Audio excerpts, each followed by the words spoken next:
గోదావరి జిల్లా నరసాపురం పట్టణంలోని తెలుగుదేశం పార్టీ కార్యాలయంలో పార్టీ ఇన్ఛార్జ్ పొత్తూరి రామరాజు, ఆంధ్రప్రదేశ్ రాష్ట్ర మత్స్యకార సహకార సంఘాల చైర్మన్ కొల్లు పెద్దిరాజుల ఆధ్వర్యంలో మీడియా సమావేశం నిర్వహించారు.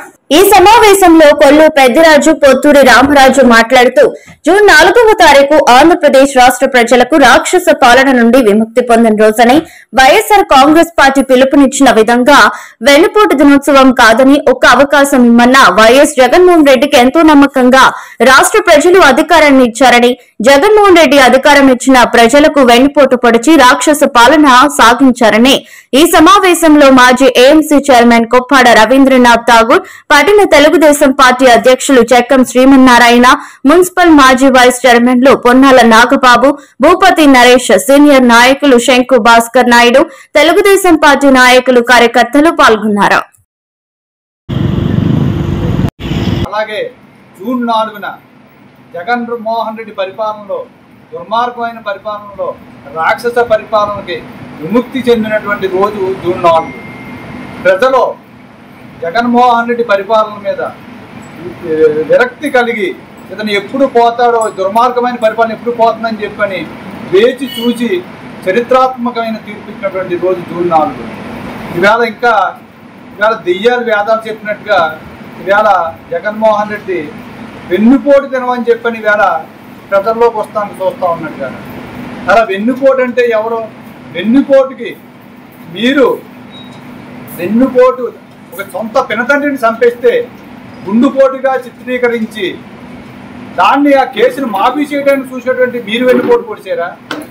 లేదు, తల్లిని చెల్లిని తల్లి సమాన ఓటా ఇమ్మని చెప్పని ఆస్తిలో ఇంట్లోంచి బయటికి గెంటేసి మీరు వెన్నుపోటు పొడిచారా?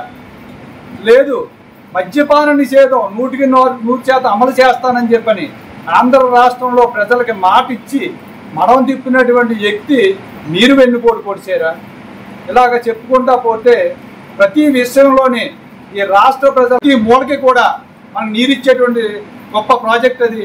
అలాంటి ప్రాజెక్టు నిర్వీర్యం చేసేసి దానికి ఎందుకు పనికి రాకుండా చేసేసి అన్ని రకాల నాశనం చేసేస్తే ఇవాళ ఆ ప్రాజెక్ట్ని మళ్ళీ గాడిలో పెట్టి మళ్ళీ దాన్ని తొందరగా పూర్తి చేసి ఓపెన్ చేయడానికి అన్ని రకాలుగా ప్రయత్నం చేస్తూ ఉంది కూటమి ప్రభుత్వం. అంతే కదా, అమరావతి విషయానికి వస్తే అక్కడ ఆ రైతులను ఎన్ని ఇబ్బందులు పెట్టారు, ఎన్ని రకాలుగా ఇబ్బందులు పడ్డారో, మీరు అమరావతిని ఎలా సర్వనాశనం చేసేసారు ప్రజలందరూ కూడా అర్థం చేసుకున్నారు. ఇవాళ అమరావతిని కూడా ప్రపంచంలో ఉత్తమమైన రాజధానిగా తీర్చిదిద్దడానికి కూటమి ప్రభుత్వం కృతనిశ్చయంతో పనిచేస్తూ ఉంది. కాబట్టి ఇవన్నీ కూడా రాష్ట్ర ప్రజలందరూ ఎంతో ఆనందంతో ఉంటే వైఎస్ఆర్ పార్టీ నాయకులు జగన్మోహన్ రెడ్డి వెన్నుపోటు కార్యక్రమాన్ని పెట్టడం చాలా దురదృష్టకరం. వెన్నుపోటుకి కేర్ ఆఫ్ జగన్మోహన్ రెడ్డి. ఎందుకంటే తల్లిని వెన్నుపోటు పొడిచింది జగన్మోహన్ రెడ్డి. అలాగే రక్తం పంచి పుట్టిన చెల్లిని కూడా వెన్నుపోటు పొడిచింది జగన్మోహన్ రెడ్డి. అలాగే అమరావతికి అసెంబ్లీ సాక్షిగా అతను మద్దతు పలికి తర్వాత దీన్ని శ్మశానం ఇది ఎందుకు పనిచేయదని అడ్డం తగలటం వెన్నుపోటు కార్యక్రమం. అలాగే 217 జీవి మత్స్యకారులకి తెచ్చి వాళ్ళని అడ్డు విరిచింది వెన్నుపోటు కదా అని